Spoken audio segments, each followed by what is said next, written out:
In a single moment, your life can change. Moments with Marianne is a transformative hour that covers an endless array of topics with the best of the best. Marianne's guests are leaders in their field, ranging from inspirational authors, top industry leaders, business and spiritual entrepreneurs. Each guest is gifted and a true visionary, a recognized leader in their own work. They teach others to develop, refocus, and grow. Marianne will bring the best guest and sometimes a special surprise. Don't miss this. And remember, make every moment count.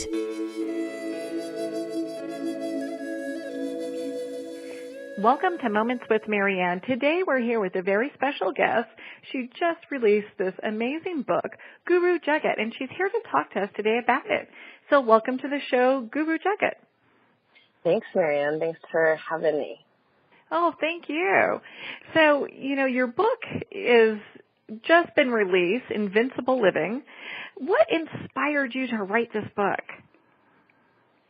The biggest inspiration around writing this book was just kind of growing up in the new age kind of scene of the 80s and 90s and the burgeoning yoga and wellness scene of the 2000s. And as I became an adult, I really saw on all these levels that there were so many barriers to entry around people feeling like they didn't belong either in a spiritual community or in a yoga kind of scene because they didn't look the same as everybody else, or they couldn't touch their toes, or they weren't the age, or they didn't look good in spandex coordinates, or, whatever the thing was, or they felt like, they didn't know how to say a mantra, or they didn't, so I just saw these barriers of entry that I would describe in a term that this incredible teacher, Chogyam Trungpa, used, which is spiritual materialism. So it's just like I don't have the right bag, I don't have the right handbag, or I don't have the right, piece of jewelry. It's a similar kind of barrier to entry. And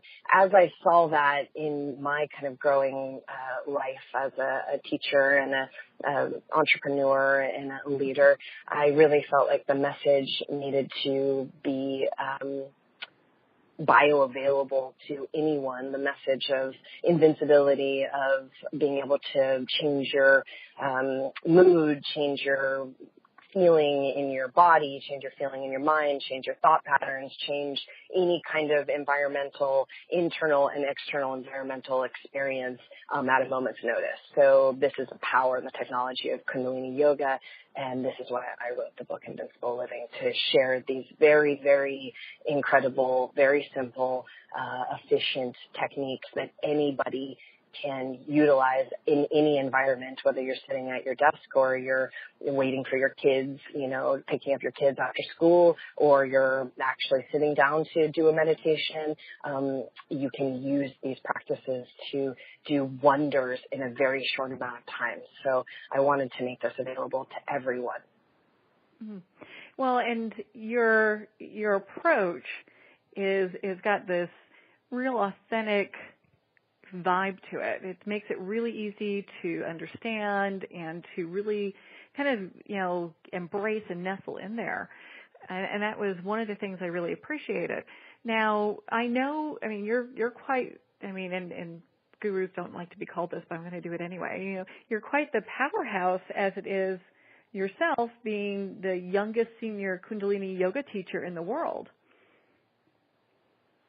Yeah, I was very fortunate enough to meet Yogi Bhajan at early age, and kind of by hook or by crook, the master of Kundalini Yoga, his name is Yogi Bhajan, and by hook or by crook, I kind of stumbled into his teaching space, his ashram, and I was very lucky to do that at an early age and have the kind of stubbornness and recognition to keep with it, because I felt such a huge, drastic shift in my own experience of my body and my mind and my prosperity and my relationships and my creativity and just all aspects of my life changed so quickly. I'm a stubborn person, so I stayed at it, even though I was so young, and I feel very grateful for my stubbornness now, because it has paid off in the depth of my spiritual life, and just having an incredible teacher like Yogi Bhajan and the subsequent teachers that I've had from the lineage. So yeah, it's a beautiful gift, and I don't take it lightly. Oh, I don't doubt that whatsoever. Now, for our listeners that are kind of new to this work, what is Kundalini Yoga and how does it work? So Kundalini, I think it's like one of those, again, these, you can hear a word like that and you can instantaneously feel like, I don't know how to say that word. I don't know what that word is. That word doesn't belong to me. There's all these kind of lexicon, jargon things that I think keep people out of certain spheres of understanding, like the economic, like financial or legal. You get a bunch of professionals, quote unquote, using words that other people don't understand, and it's a rate limiting variable. So Kundalini literally just means energy. It's a kind of fancy word for your inherent birthright, your 401k, your storehouse of energy that you can access through these techniques at any moment of your day. And we're in a very increasingly pressurized time on this planet. There's a lot of fear, there's a lot of terror, there's a lot of anxiety, there's a lot of insomnia. We have epidemic proportions of modern dis-ease, insecurity, lack of focus, all this stuff that really wasn't happening before the technological age. And so now more than ever, we need more energy to be able to maneuver this increasingly complex time on the planet. So Kundalini is referring to your storehouse, your pantry, your energy kind of savings. Mm-hmm. Okay. And so with that information, are we able to use that energy to heal our own bodies? Well, this is something I talk a lot about, that when you're accessing your own inherent intelligence and your own inherent energy and the infinite amount of energy that we have as human beings, and you see it in children. They have, boundless amounts of energy, and then somehow as we kind of go through the fatigue and the depression of our adulthood and then the senility of our, further adulthood, this is kind of the propaganda of the way that we live our lives. Like we're youthful and we're energetic at some point, and then all of a sudden the depression and the burden and the anxiety of adulthood hits. Mm-hmm. And then, the next thing is we kind of lose our minds and we're senile. And that's kind of that's no way to live a life. And that's really the model that we have in front of us. And so Kundalini Yoga and meditation is a technology that allows you to access these well springs of your own ability to heal yourself on a mental, emotional, physical level. And also, we do a lot of practices called self-psychology practices. So it's not just healing yourself, the body, the physical body, where many of the kind of techniques do bring the body into a superior blood chemistry balance, brain chemistry balance. The organs get cleansed. You do have physical healing that happens quite quickly, and you experience it in the way of just all of a sudden you can breathe deeper, you can think clearer, you feel more in your, you feel stronger, you feel more focused. So it's an actual visceral experience. But also these techniques are self-psychology techniques, and I offer a lot of those techniques in the book, where you're kind of using your own unique ability, because you're the only one who actually can access the very unique imprint of your mind and emotional spectrum. You use that in ways to start to kind of unhook some of the mental and psychological thought forms and habit forms that really ruin people's lives. Just one of these things, one of these thought forms of I'm not good enough. Usually it's something around I'm not good enough, some version, some variation thereof. And then it just, spins and spins and spins, and there's it kind of its brothers and sisters, the brothers and sisters of that thought form, and they manifest in different relationships and different this, that, and the other thing, but the whole life is spent basically in just one toxic kind of dis-ease of a thought form. So a lot of the practices also are self-psychology psychology, which is healing the mind, healing the mental mind curing kind of practices. Well, gosh, that takes me right to my next question of how, in healing the mind, because a lot of people are suffering from stress and depression and panic attacks. How does Invincible Living impact that? So, on a very, very basic level, we learn how to breathe in utero. And most of the time, our mothers are going through whatever they're going through, or they were going through whatever they were going through. A lot of the children born in the 60s, like the moms were put on speed, while they were pregnant. All sorts of weird stuff happened. We're more conscious around that stuff these days. But so you learned how to breathe in utero, and your nervous system developed from your mother's breath and your mother's nervous system. And so if she was freaked out and if she was not breathing deeply, that all imprints into your being. And so you're already starting with some sort of kind of imprinting of shallow breath. And everyone, I always tease, just try it, breathe through your mouth, like this is the way most people breathe, is very shallow through their mouth. And when I do it, just a couple breaths, I already start to feel anxiety, because that kind of breath, the body can't catch up. You need deep breath in order for the body. Just one deep breath like that literally will calm the system, calm the nervous system. So the breath is such a foundational practice, getting conscious of the breath and breathing as deeply as you can throughout the day. It's a foundational practice in changing your experience of anxiety and all of the kind of symptoms thereof, any kind of stress experience. And then insomnia is a big kind of next step to anxiety and stress throughout the day. And so if we can just this, start to get conscious and deepening the breath as we go through the day, the mind and the endocrine system and the blood chemistry all will shift from that amount of oxygenation in the system. And all of a sudden the mind gets much more kind of spacious. And when the mind is more spacious, we have the space to make better decisions. And when we make better decisions, we feel better about ourselves.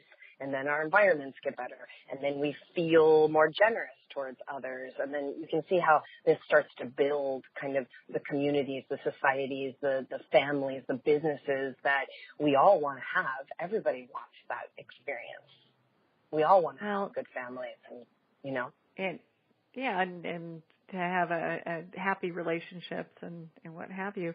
Now, I can imagine that there are some foods also that will amplify, like coffees. We're in a culture where we wake up and we have coffee first thing in the morning, and that tends to also give that kind of, later on they feel like anxious, or a lot of times if people drink too much coffee, they can feel a little bit of anxiety going on. And so how does food and digestion also play a part in all this? Well, I'm a big fan, just on a foundational level, I'm a big fan of don't change anything, just add more breath or one of these practices or one of these little meditations. Don't change anything. And just add this and see what happens. Like, we have this little meditation called the addiction meditation, and it's 3 minutes. You could even do it less than that. 3 minutes is a good dose. It's the longest 3 minutes of your life, but worth it. And I always make the joke that everyone's addicted to not doing the addiction meditation, but once you get past that phase, we do this little thing, and you're stimulating the central cortex of the brain, where a lot of the kind of habitual chemistry and habitual kind of patterns of the brain come from. So you're stimulating the central cortex, and you're starting to break habits, which is why it feels like the longest 3 minutes ever. And so instead of trying not to drink coffee or trying to be a vegan or trying to be a better person, you just add this and see what falls away naturally. And it's astounding from, even if you are not in any way like a classic addict, say you don't have any kind of even caffeine, you're not classically, but we all have habitual addictive tendencies, thought forms, insecurities, habit forms that are not serving us. So this little meditation will start to kind of break the chain of those habit forms. And all of a sudden you'll notice pretty quickly that you're not like grabbing the third cup of coffee. Because you may not even know why. And we made this joke that we taught this addiction meditation to this woman. She wanted to stop smoking. And she, a couple days later, we were like, okay, so how you doing? She's like, I stopped smoking. And we were like, whoa, that was quick. That was only a couple days. Like, this meditation really works. She's like, no. I just stopped smoking because I didn't want to do the meditation. Now that is motivation. That's motivation. The one thing is like whatever gets you through the night, whatever gets you up. You have to. This is the self-psychology. You have to figure out what's going to motivate you. And the subconscious mind, it's not motivated by don't do this, do that. Most of us, if we start down that road, which we've all been down, we just, it's like you say to yourself, oh, I'm not going to eat gluten, and like 5 minutes later, you're at the coffee shop, like shoving a muffin down your mouth. You know what I mean? Like this is everybody, the moment you get into, so you have to understand your own, what motivates you. And this woman understood. She was like, okay, like I'm just going to quit smoking. I don't want to do this. I don't want to do this meditation, which I think is a brilliant example. But so I'm not. Of course, there is always certain foods and certain environments that you can create internally through input output, which is all about. It's not just what you take in food wise. It's also what you take in media wise. What you take in any input. What you take in through social media. Any input is going to create a certain chemical reactions, we'll call it. And any output, so again, like talking negatively about yourself, talking negatively about others, it's just as bad as gluten. Like I've met a lot of people who have the perfect diet, and they're such pills because they're so neurotic around the diet that they're, and so self-obsessed around their diet, what they're supposed to eat, what they're not supposed to eat, and they're perfect vegans or they're perfect raw foodists or all this stuff, and they're just miserable people. Like, who cares then? What does it matter if you like have, your liver's so declogged, but you're still a bitter pill? The whole point of declogging, and the whole point of declogging your liver is so that you can actually be a nicer person, because the liver holds a lot of our anger and frustration. So, of course, there's many, one of the big things Yogi Bhajan says is if you're feeling obnoxious, if you're feeling like irritable, drink a glass of water. Because that will, before you like pick the phone up or shoot off an email or text message that you'll wish that you hadn't after, drink a deep, big glass of water, take a deep breath, and then see where you're at, because a lot of our issues come from dehydration. The body's dehydrated, and when the body's dehydrated, the mind can't get clear. So there's, I'm really a fan of keeping it very simple and also keeping it inexpensive. Like, this is your power. This is inherent inside of you. I mean, these days with, what's happening in Flint, Michigan and other places in the world, even a clean glass of water is a luxury, but still, just have a glass of water, which is a simple thing to do. You don't need any fancy this, that, and the other thing, and you'll notice a huge shift in your mood right away. Well, and, so, to take really notice of these things that are happening, and being present, I think, is a tremendous piece of that as well, and kind of digging a little bit. Now, I know in your book you also talk about, in your book Invincible Living, you talk about how this can impact relationships. Can you explain a little bit of that for us, and kind of delve into, does this help with our daily relationships with people, like our coworkers, or is it more like our intimate relationships? Yeah, the relationship chapter is one of my favorites because it was such a heave ho. Like even at the very end of we were, kind of at the end of the copy editing of the book. I was still trying to convince them of why I needed to add and subtract from the relationship chapter, because it's such a huge conversation right now. It's such an important conversation right now because I feel like relationships are changing, and not just romantic relationships, our relationship with ourselves, our relationship with our body, all the kind of body positivity that's happening now that really is a new, I've been waiting for this moment, and I'm very, very happy that it's arrived and that this conversation is happening more and more and more in the mass kind of consumption arena.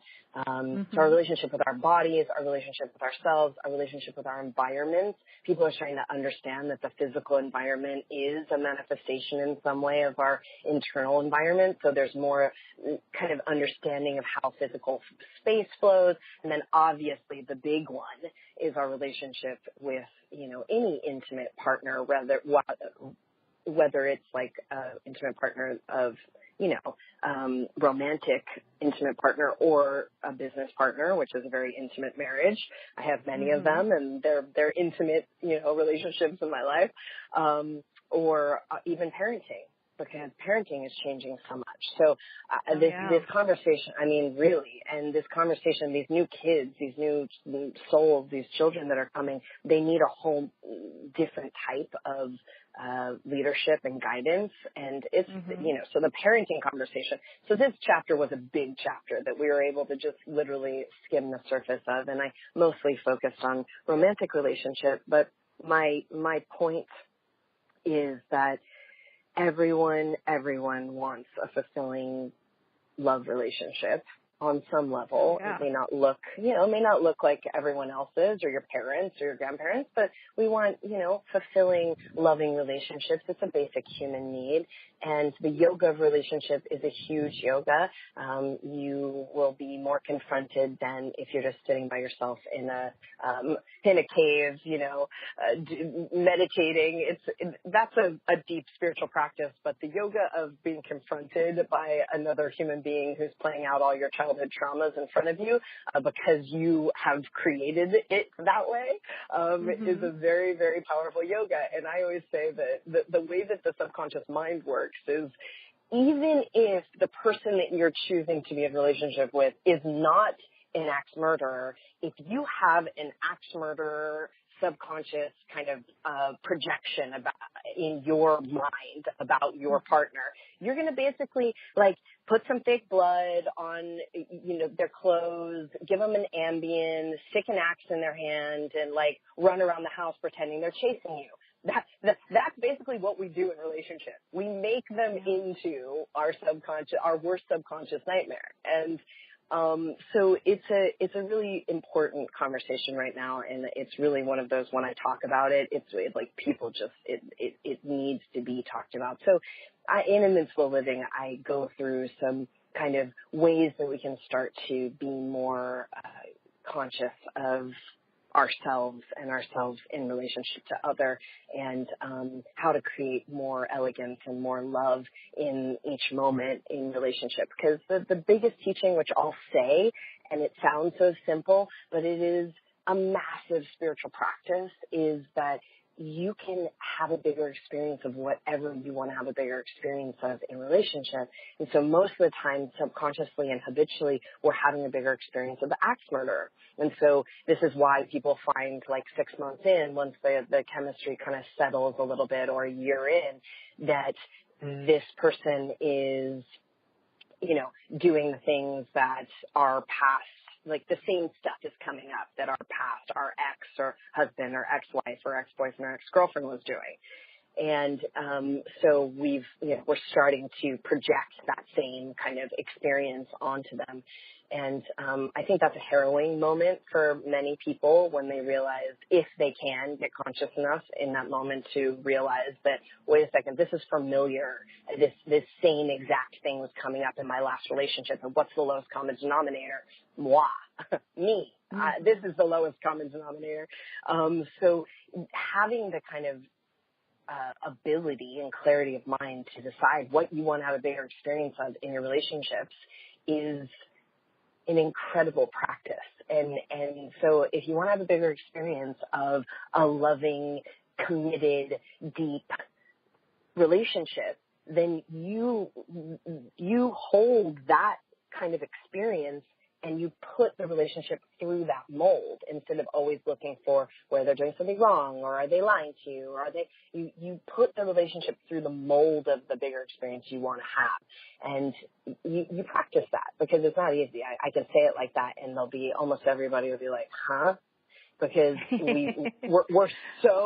we're hell bent on it. I'm telling you, we're hell bent on making our partners into kind of our worst enemies.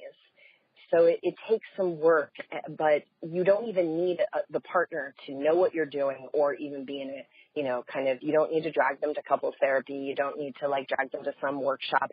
If you just start to practice that, I want to have a bigger experience of my own loving nature, then and that's why I'm having this relationship instead of I want to have a bigger experience of my own betrayal trip, which is what that's a big thing people have a bigger experience of. So there's stuff like that it sounds very simple, but when put into practice, it could be a lifetime of spiritual practice, just that one teaching. Well, I mean, gosh, we could spend quite a bit of time talking about this. You're such a wealth of information. Love to have you back on the show. And know that you've got a busy schedule, some great events coming up. I know one in Moab and one in Spain. Where can our listeners find you so they can connect with you and learn about the different retreats that you have? They could definitely go to gurujagat.com, which is, harder to say than to spell, GURUJAGAT.com, or my online platform is called Rama TV, where I have my teaching, my class from every day goes up, and all of my trainings and all of the kind of fun stuff we do around the world is also available on Rama-TV.com, and it's a fun community of all sorts of people. People come on and just watch my lectures. People who don't want to do the yoga and they just watch my lectures, and there's people who want to do the yoga, and there's people who want to, so there's a really kind of wide spectrum of experience for just anyone who's looking to kind of enrich their daily lives. Oh, I would say that without a doubt. I've been watching your lectures and enjoying every minute. You do have immense knowledge, and I was real impressed with just the lectures that I did hear. So I'd like to thank you so much for taking the time to share your wealth of information with us today and just being here with us. Thank you so much. So nice to talk with you, and thank you for what you're doing in the world. Really, really beautiful work. Oh, well, thank you. And for our listeners, we'll be right back after these messages.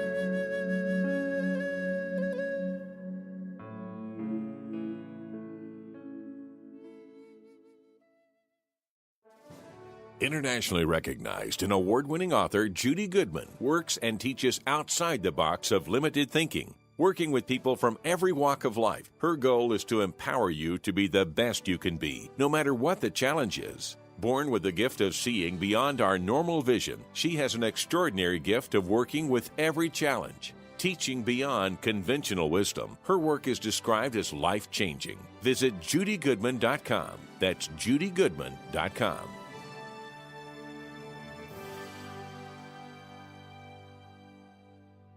He's the change management expert, interrupting ordinary lives and making them extraordinary. John Register, experiential keynote speaker, went from track and field Olympic trials candidate and Gulf War Army veteran through a career-ending injury, an amputation, to winning the Paralympic long jump silver medal in Sydney, Australia. Now he shows business executives and college sports professionals how to turn obstacles into opportunities. Book John to speak to your group. Kick off your new year resolved to create the new normal at johnregister.com.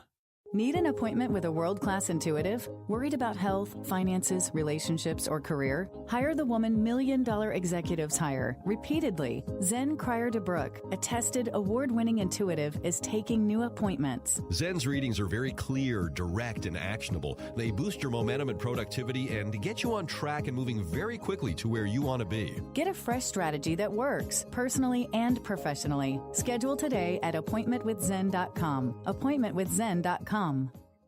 For over 4 million people, the clock is ticking as they hope and pray for a miracle, waiting for someone to offer them a kidney and another chance at life. Ari Sittner answered that call. Ari is a social worker, therapist, rabbi, coach, consultant, and keynote speaker, and the author of the new book, The Kidney Donor's Journey. This inspiring story shares Ari's remarkable experience of faith, family, and kindness as he saved the life of a single mom with 3 kids. Find The Kidney Donor's Journey on Amazon and visit Ari at akidneydonor.com. I know we are unlimited, not only because I healed myself of chronic disease in only 3 weeks, but because I know what has helped thousands of my clients transform their own lives. My book, A Short Path to Change, 30 Ways to Transform Your Life, offers 30 easy and quick tools you can use to help transform any aspect of your life. Visit and subscribe to my site, JennyMannion.com, JennyMannion.com, for free gifts, including a guided healing meditation and the first chapter of my book. I look forward to offering you easy ways to help you get clear for the new year. If not me, then who? This ethos is driving the Travis Mannion Foundation to empower veterans and families of fallen heroes to develop character in future generations. In 2007, Marine First Lieutenant Travis Mannion was killed in Iraq while saving his wounded teammates. Travis's legacy lives on in the 5 words he spoke before leaving for his final deployment. If not me, then who? Guided by this mantra, veterans continue their service, developing strong relationships in the community and thrive in their post-military lives. Visit TravisMannion.org and ensure the character of our nation's heroes lives on in the next generation. If not me, then who?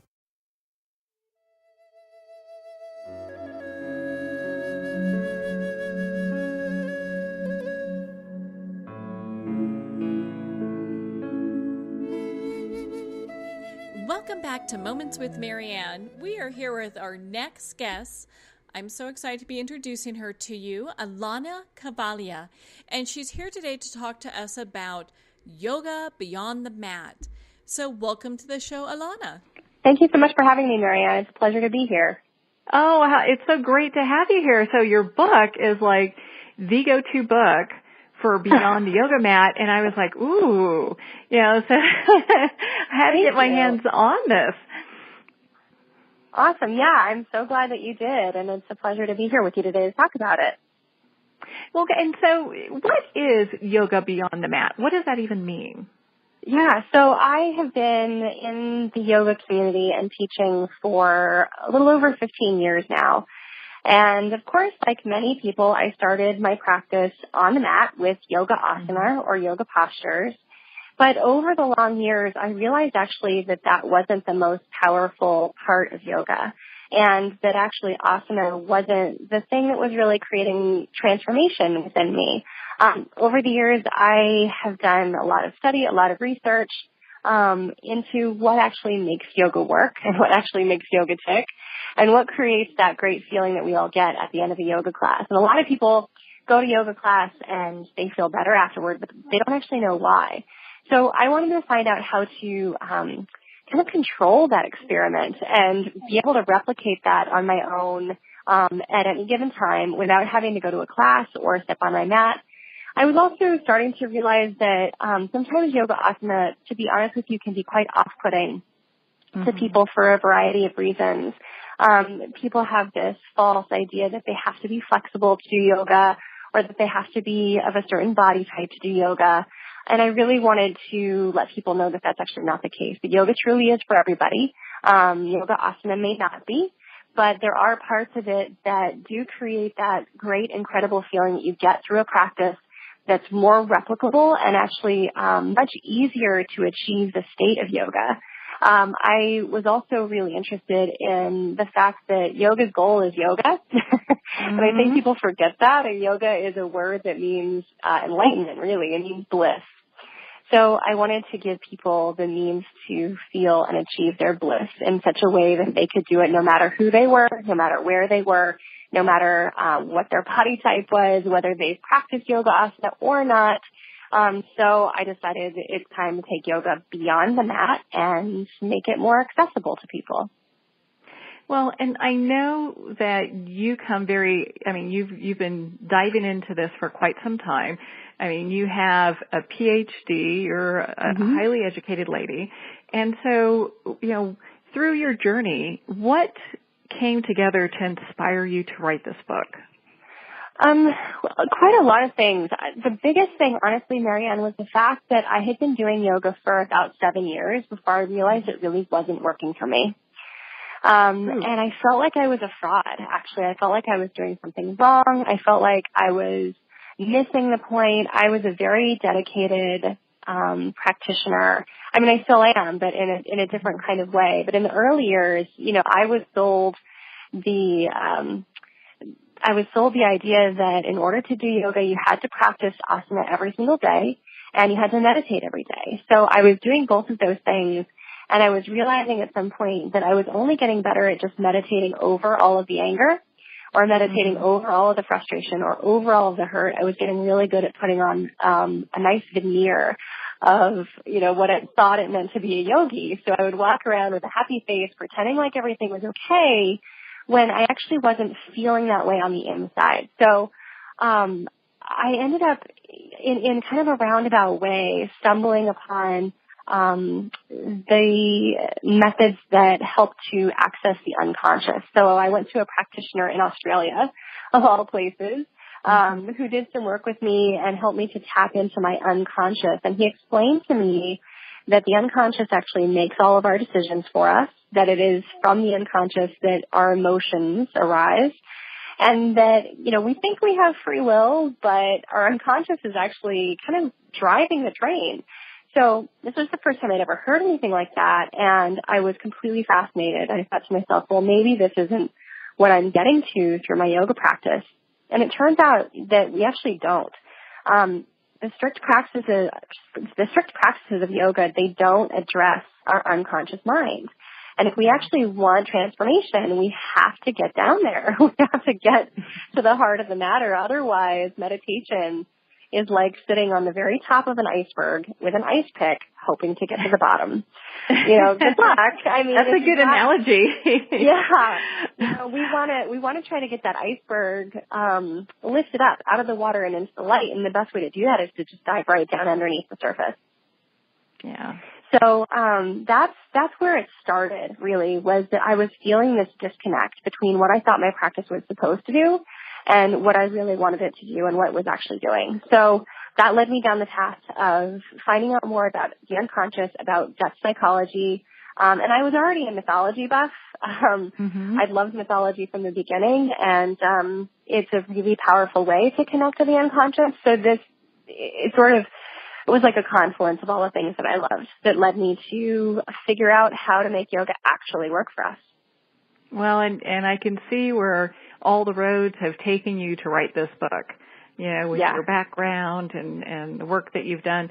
And, and I've, there was one point I was doing yoga 7 days a week, and right. So I get it, you get really in your practice and, and at least for me, I thought, well, I'm supposed to be at a certain, place where I'm feeling peace or whatever. And it's like, the walls are crashing in around me. Yeah, there's this real false sense, Marianne, that as a yogi, your life is supposed to be perfect, that you're not supposed to have any problems, and that nothing is supposed to bother you. And that's not really practical. I mean, we're all human, right? Life happens, things happen, and it's really important that we make sure that we're realistic about who we are, about our lives, and that we don't try to push things away. I find that a lot of yogis just stifle their anger or pretend like they're not angry or become really passive and let things happen to them without really fighting back. And it's just not a practical way to live. So we don't want to lose our humanness, our practicality, or our ability to deal with real life stuff. We actually want the yoga to make us better at living our life rather than trying to, retrofit us into some box that doesn't actually represent who we are. That is so true. Well, and so you kind of touched on a little bit of my next question is, so I know your book, you talk about removing obstacles, and how is that even possible? You know, here we've got our monkey mind, we're doing yoga, we're trying to be authentic, and you know, so how do we remove obstacles during this whole process? Right. Well, the trick is actually not to remove obstacles. I say in my book a couple of times that, you know, yoga is not going to make your life better. Okay. It's going to make you better at your life. So just because you begin a yoga practice or any spiritual practice, it doesn't mean that your life is suddenly going to be sparkles, rainbows, and butterflies. Your life will continue to happen. Challenges will continue to arise. Problems will continue to arise. And it's not about trying to get rid of the problems. It's about learning how to be more resilient, how to deal with them, and how to perceive those problems not as problems, but as challenges or points of growth.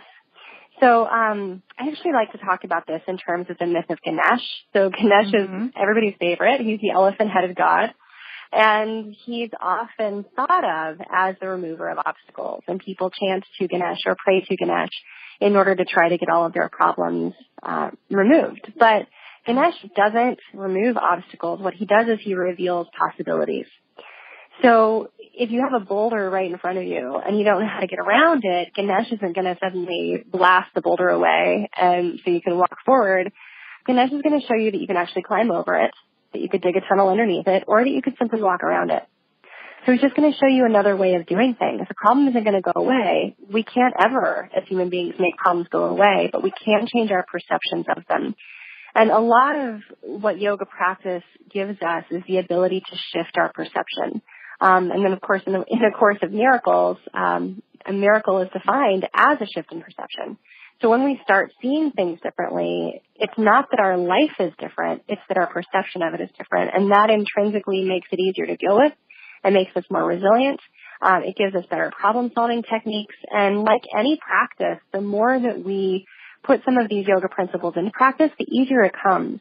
So at first, it might be very difficult to shift your idea of a problem as a challenge point or a point of transformation. But once you get used to doing that, it becomes kind of the natural way that you do things. So when a challenge arises, it's not like it's not going to ruin your day. It's like, okay, you know, here's the next thing to deal with. Well, and you talked about, you know, not so much removing obstacles, but, you know, finding ways around them and dealing with them because, hey, you know, we're here. This is part of the human experience. We're going to have stuff come up. So how, you know, with that in mind, how is it possible to heal things like childhood wounds? And sometimes some of those are pretty, you know, people are pretty injured with that. So how do we heal those? Yeah, those are, I mean, that's our big life lesson, right? These are things, anything that happens to us in our early development, it creates what in psychology is called a complex. Okay. So it creates a part in our psyche that is almost like I call it a hardened loop, right? So any time in our adult life that we encounter something that feels similar, it's not the same situation, but it feels similar, we're going to react in the same way, and that's going to cause us issues. So, for example, if as a child we went through a traumatic event and we dealt with it by hiding, and that was how we kind of got through that experience, our brain said, oh, when trauma happens, we hide. So then as an adult, when trauma occurs, our MO becomes to run away or to hide, rather than to deal with the problem. Now, as a child, it's totally appropriate to hide. You made the right decision back then. But as an adult, we have a whole new set of tools that we need to deal with, and we're never going to heal that particular rift unless we actually show up to it and behave differently. So in my book, one of my favorite ways actually to access these deeper hardened loops and these deeper patterns is through working with the chakras. And through finding out which level of consciousness this particular pattern is stuck at. And then we have a new way of operating, a new way of looking at it, and a new way of dealing with it. And we heal it through actually working with that particular chakra. And that can be done in many different ways. One of my favorite ways actually is through ritual and ritualizing the experience. But also in the book, I give a very powerful way to change your mind. So anytime you come up with resistance, right, any kind of resistance comes from a past pattern that's been locked in. And it can be from a major trauma, a minor trauma, or even something that you don't remember. But anytime you encounter resistance, you're encountering one of these hardened loops.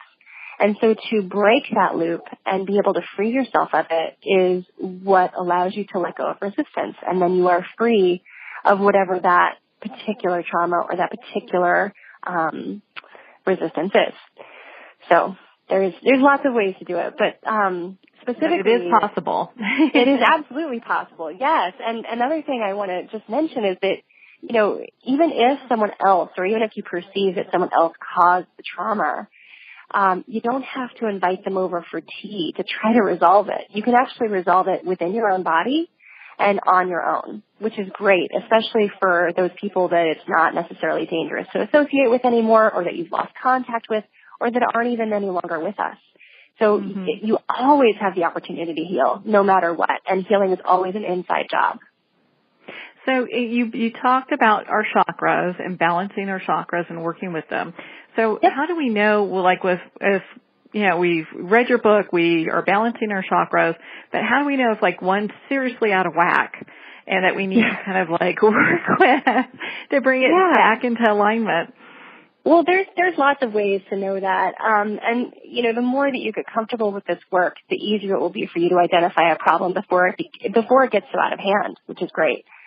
So the chakras are energetic, right? I can't cut you open and show you a chakra. It's a metaphorical tool to understand how our body holds on to things, processes things, and stores things. So when an issue arises, or when we are uncomfortable in some way, or when we are triggered in some way, that gets stored in our body at a certain place. And that place is actually it correlates with whatever it is we're dealing with. Each of the chakras represent a different kind of stage of life or field of consciousness. So it starts as something really small in our energetic body, but if we don't address it, right, if it gets stuck, if it stays there, if it festers, if it's if we continue to do the same pattern over and over again, then that problem gets a little bit bigger and a little bit louder. And you can imagine it as somebody like knocking on your door. And they knock softly at first because they assume you can hear. And if you don't, then they start to knock a little louder. And if you still can't hear, they knock even louder. And then eventually they break down your door, and it's a major issue. So the chakras do the same thing. They speak really softly at first, but the longer we let go of things, the longer we try to ignore things, the louder they speak, and eventually they actually become physical issues. So tightness in the hips, pain in the shoulder, difficulty breathing, a hunched posture, all of these things can be traced back to some energetic or psychological trigger that has been stored there. And I know for people hearing this the first time, that can sound a little reductive and a little woo-woo, but it's actually not. And psychology and medicine both are more and more discovering that our minds and our bodies are integrally linked, and everything we think, everything we experience is all stored in our body somewhere. So yoga gives us the tools to get in there and tease it out, so that instead of storing things and creating these little places where dis-ease might occur, we actually let it go. We process it, and we continue on a state of physical health, mental health, and emotional health. Well, and that's kind of a place where we all would like to be in, where we have that peace and harmony, you know, just not within our outer world, but also with our inner world. Definitely. So, okay, so you touched on another thing too here, and you talked a little bit about, you know, forgiveness. You also in your book talk about learning to say you're sorry. And for a lot of people, that can be kind of a really tough thing. Like, you know, like I know some people that take pride, which is not something I would boast about, in the fact that they never apologize. Right. So, you know, so how can we work with somebody, or, you know, let's say we're that person. How can we get to a place where we can really be able to say, hey, I'm sorry for this or that? Well, this is difficult, and this was a big lesson for me too, as a younger adult as well. I got myself in a situation where even to be honest now, looking back, I don't know who in the situation was right and who in the situation was wrong, but it doesn't matter. And the fact that I couldn't simply apologize cost me the friendship.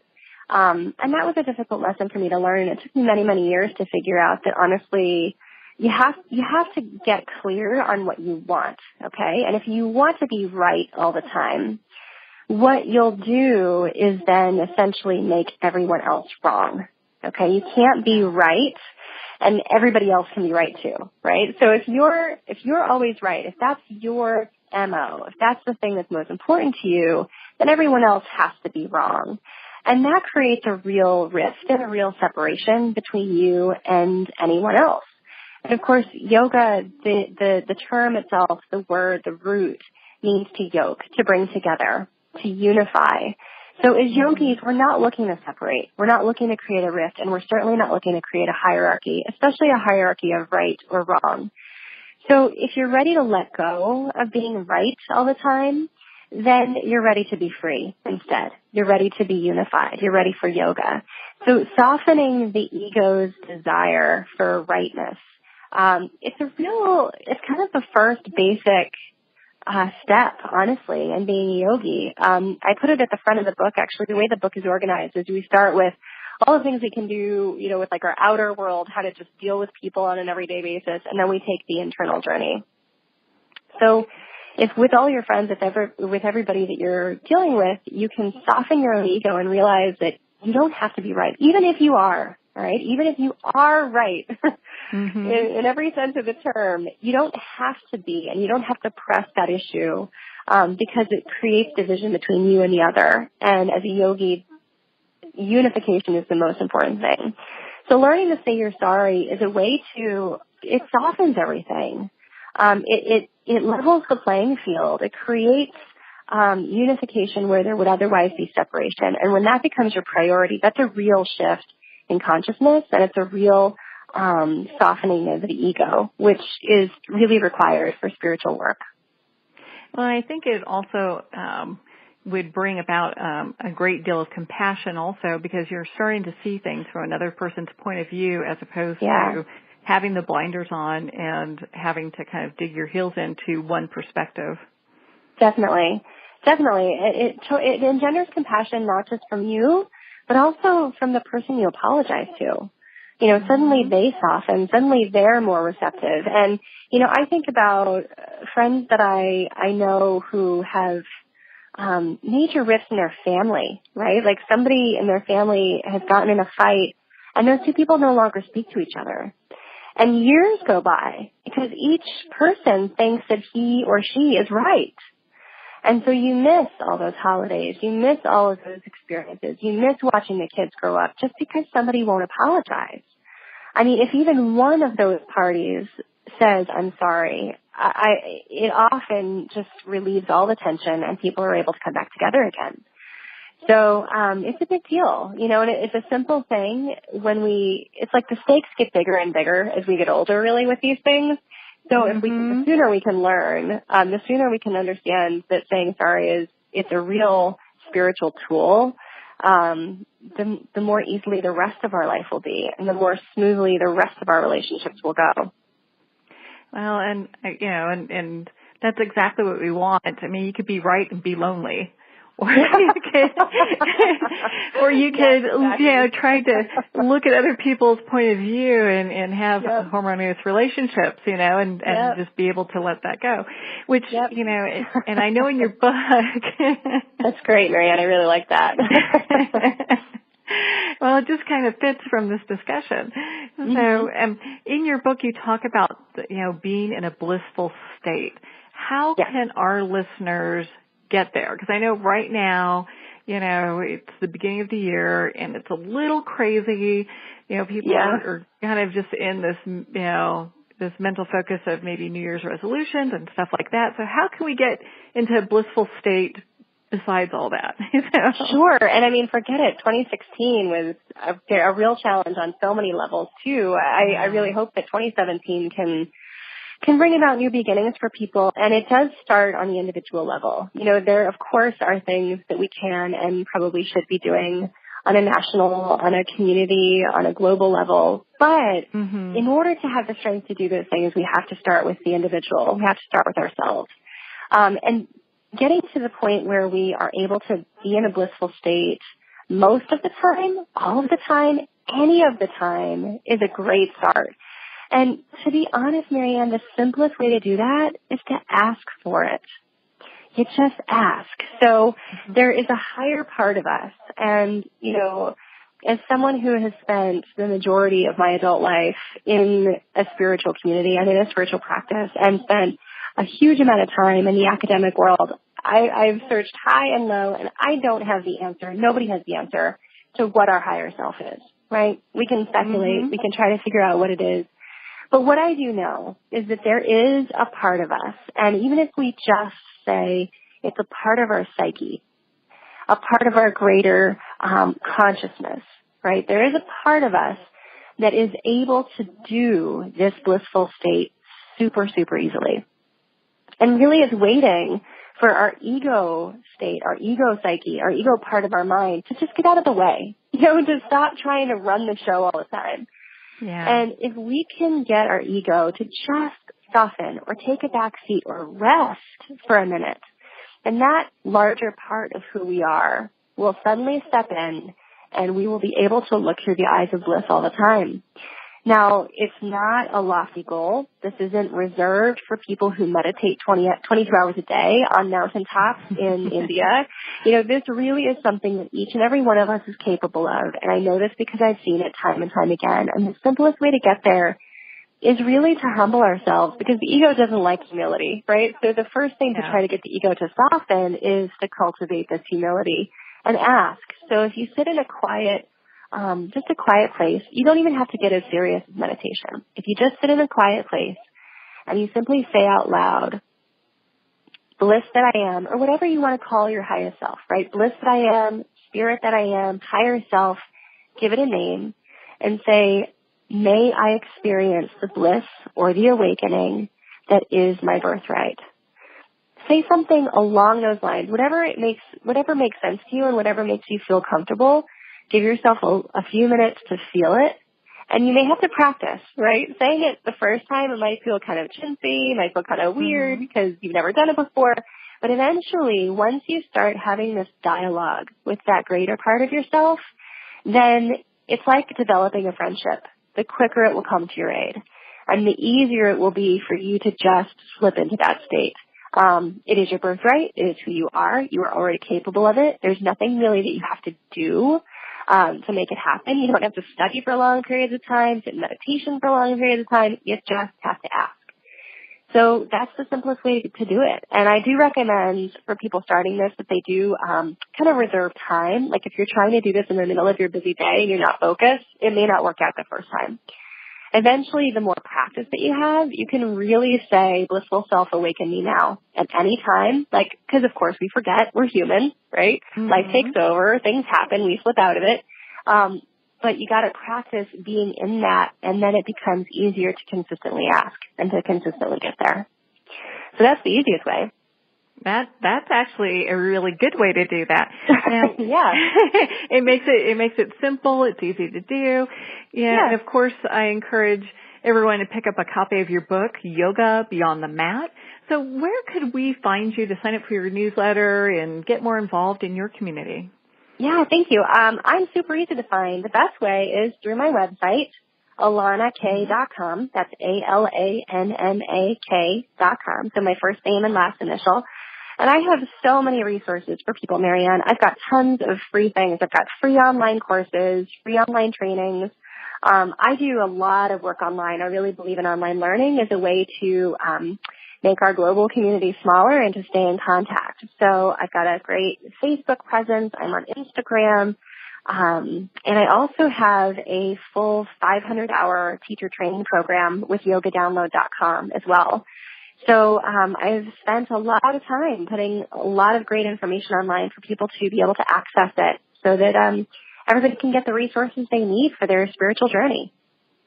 And that makes it so easy. I love the online stuff because I can do it at my own pace. Sometimes I can breeze through those. Other times I need to think and meditate. So I think that's just perfect the way it is. Well, Alanna, thank you so much for taking the time to be on the show with us today. Absolutely. It's my pleasure. Thanks for having me, Marianne. I'd like to thank everyone for taking the time to tune in with us today. You've been listening to Moments with Marianne. And remember, make every moment count.